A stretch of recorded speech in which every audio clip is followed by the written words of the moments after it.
Hello नमस्कार दोस्तों, दिल्ली के प्रादेशिक समाचार के स्टूडियो में आप सभी का बहुत बहुत स्वागत है। दोस्तों यहाँ पर आपको देखने को मिलेगा दिल्ली से जुड़ी सारी बड़ी खबरें, मुख्य समाचार, ब्रेकिंग न्यूज अपडेट के रूप में, इसलिए वीडियो को शुरू से अंत तक जरूर देखिएगा। दोस्तों वीडियो को प्यारा सा लाइक और चैनल को सब्सक्राइब जरूर कर लीजिएगा ताकि दिल्ली से जुड़े कोई भी खबरें छूटे ना पाए। चलिए दोस्तों टाइम वेस्ट न करते आगे बढ़ते हैं खबर की ओर। दिल्ली सरकार ने केंद्र से मांगी घर घर राशन योजना लागू करने की इजाजत, सीएम ने पीएम मोदी को लिखा पत्र। जी दरअसल आपको बता दें, दिल्ली के मुख्यमंत्री अरविंद केजरीवाल ने प्रधानमंत्री नरेंद्र मोदी के घर घर राशन योजना के मुद्दे पर चिट्ठी लिखी है। दिल्ली सरकार ने चिट्ठी में लिखा है, कृपया घर घर राशन योजना दिल्ली सरकार में लागू करने दीजिए। आज तक राष्ट्र हित के सभी कामों में मैंने आपका साथ दिया है, इस काम में आप भी हमारा साथ दीजिए। केजरीवाल ने कहा कि केंद्र सरकार इस योजना में जो बदलाव करना चाहती है हम वो करने के लिए तैयार हैं। कोरोना काल में योजना पूरी देश में लागू होनी चाहिए। दिल्ली सरकार ने चिट्ठी में लिखा है, दिल्ली में मुख्यमंत्री घर घर राशन योजना लागू करने जा रही है। आपकी ओर से एक बार फिर इस पर कोई आपत्ति नहीं जताई गई है। फिर भी जनवरी को दिल्ली सरकार ने नोटिफिकेशन जारी करके इस योजना को लागू कर दिया है।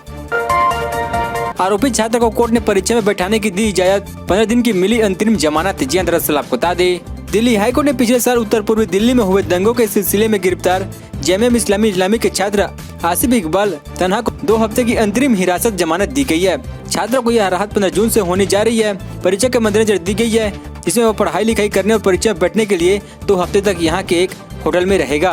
भंभानी की पीठ ने कहा कि तन्हा के लिए बीए ऑनर्स फार्मेसी को पूरा करने के लिए 3 पूरक परीक्षाओं में बैठना जरूरी है, इसलिए उसे 13 जून की सुबह हिरासत जमानत पर छोड़ा जाए और 26 जून की शाम को जेल में वापस लाया जाए।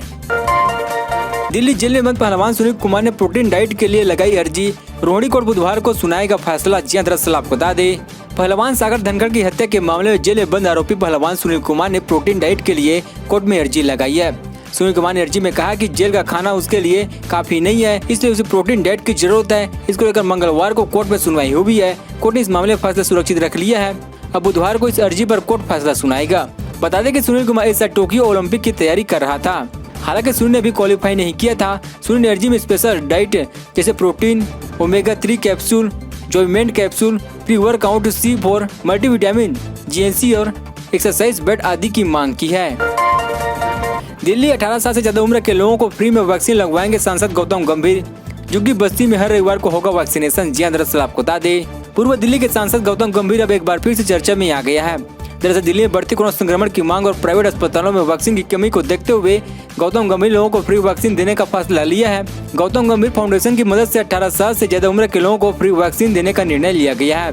यह फ्री वैक्सीन ड्राइव का काम मंगलवार को गीता कॉलोनी में शुरू होगा, जिसका गुरुवार को जागृति इक्विवेलेंस सेकेंड आनंद विहार में भी फ्री वैक्सीनेशन शुरू किया जाएगा और 15 जून से मेयर विहार में शुरू किया जाएगा।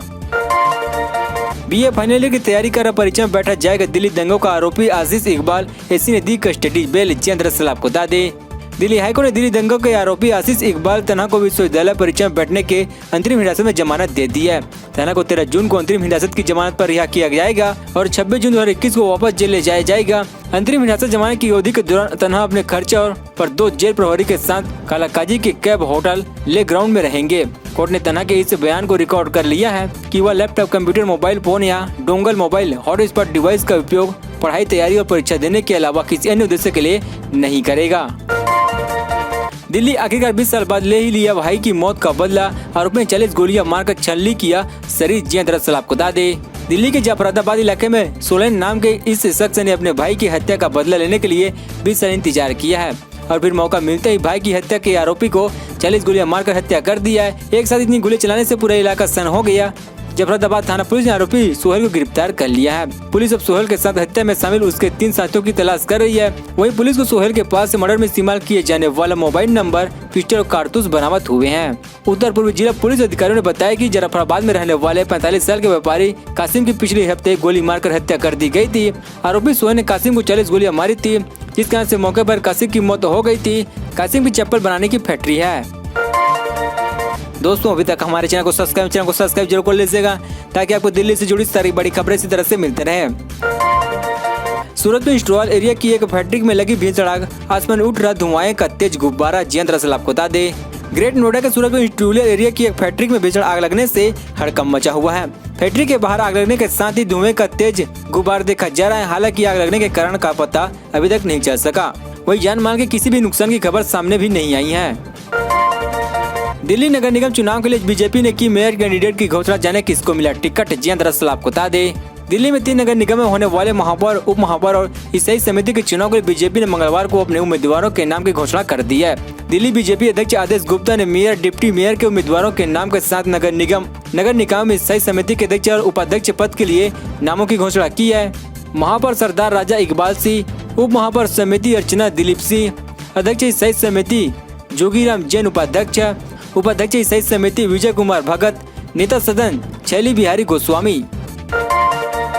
दिल्ली को वैक्सीन की दूसरी डोज समय पर न मिलने वालों के लिए राहत की खबर। 18 से 44 साल तक के लोगों को जल्द ही मिलेगी सेकंड डोज। जी हां, दरअसल आपको बता दें, दिल्ली में लगातार वैक्सीन की कमी से आम जनता परेशान हो रही है। बहुत से ऐसे लोग हैं जिन्हें पहली डोज तो लग चुकी है, लेकिन समय रहते दूसरी डोज नहीं लगी। इस बात पर सख्त होते हुए हाईकोर्ट ने दिल्ली सरकार से पूछा कि जिन लोगों को तय समय में दूसरी डोज नहीं मिली तो क्या उन्हें दोबारा डोज लगवानी पड़ेगी या नहीं। जिसको लेकर सरकार ने बताया कि कोवैक्सीन की एक डोज ले चुके हैं 18 से 44 साल के लोगों को वैक्सीन उपलब्ध होते ही सबसे पहले दूसरी डोज दी जाएगी। दिल्ली सरकार ने वैक्सीन को लेकर आगे बताया कि शहर के सभी सरकारी सेक्टरों, प्राइवेट अस्पतालों और नर्सिंग होम को आदेश जारी कर दिया गया है। केंद्र और दिल्ली सरकार ने अदालत को यह भी बताया कि मौजूदा स्थिति में निपटने के लिए 6 जून को दिल्ली को कोवैक्सीन की 400 शीशियों की अतिरिक्त व्यवस्था की गई है। दिल्ली पुलिस ने कश्मीरी गेट से जब्त की 42,000 नशीली गोलियां, अंतर्राज्यीय गिरोह का भांडाफोड़। जी हां, दरअसल आपको बता दें, दिल्ली पुलिस ने कश्मीरी गेट इलाके से ट्रामाडोल हाइड्रोक्लोराइड की 42,000 गोलियां जब्त करने, नशीली दवाओं की तस्करी करने वाले एक अंतर्राज्यीय गिरोह का भांडाफोड़ करने का दावा किया गया है। अधिकारियों ने सोमवार को बताया कि इस मामले में अब तक 6 लोगों को गिरफ्तार किया जा चुका है। ट्रामाडोल को स्वापक औषधि और मन प्रभावी पदार्थ अधिनियम के तहत नशीली पदार्थ के रूप में वर्गीकृत किया गया है और इसका उपयोग दर्द निवारक के रूप में किया जाता है। पुलिस ने बताया कि 2 जून की रात को कश्मीरी गेट पर वाहनों की जांच कर रही एक पुलिस टीम को एक खड़ी कार पर संदेह हुआ। कार को खड़ा किए जाने का कारण पूछे जाने पर उसमें बैठे 3 लोगों ने भागने की कोशिश की, लेकिन वे असफल रहे। एक वरिष्ठ पुलिस अधिकारी ने बताया कि कार की तलाशी लेने पर उसमें से ट्रामाडोल हाइड्रोक्लोराइड के 74 डिब्बे मिले। दिल्ली में हड़ताल के पहले दिन ही दिखा ट्रैफिक, कई इलाकों में लगा लंबा जाम। जी हां, दरअसल आपको बता दें, राजधानी दिल्ली में लॉकडाउन के पाबंदियों में ढील देने के बाद सोमवार को कई सड़कों पर गाड़ियां रेंगती नजर आई है। फिलहाल दिल्ली यातायात पुलिस के सीनियर अधिकारी ने बताया कि सड़कों पर यातायात सुचारू रूप से चल रहा था। कई लोगों ने ट्विटर और अन्य सोशल मीडिया मंचों पर सड़कों पर गाड़ियों की लंबी कतारों की फोटो और वीडियो साझा की है। पुलिस अधिकारी ने बताया कि सड़कों पर यातायात के अन्य दिनों की तुलना में यहाँ ज्यादा है, लेकिन स्थिति काबू में थी। उन्होंने कहा कि शहर की ज्यादातर जगहों पर यातायात सुचारू रूप से चल रहा था। फिलहाल घर से काम करे कर्मचारी जब वापस जाना शुरू करेंगे तब यातायात और बढ़ेगा। दिल्ली में 250 से नीचे पहुंचे कोरोना के नए मामले, 3 गुना से ज्यादा मरीज हुए ठीक। जी हां, दरअसल आपको बता दें, दिल्ली में कोरोना वायरस के मामले लगातार कम हो रही हैं। दिल्ली में कोरोना की स्थिति में सुधार हो रहा है।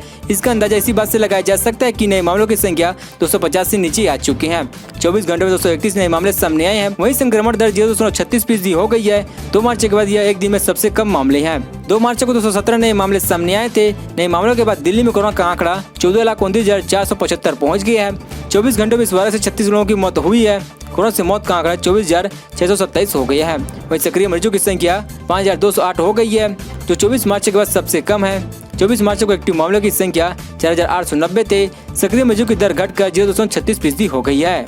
दोस्तों, खबरों का सिलसिला बस यहीं तक। दोस्तों, वीडियो की जानकारी आपको अच्छी लाइक कीजिए। दोस्तों, दिल्ली निवासी हमारे चैनल को सब्सक्राइब, दिल्ली से जुड़ी सारी बड़ी खबर आपको इसी तरह से मिलते रहे। चलिए दोस्तों, अगले वीडियो मिलते तब तक जय हिंद, जय भारत।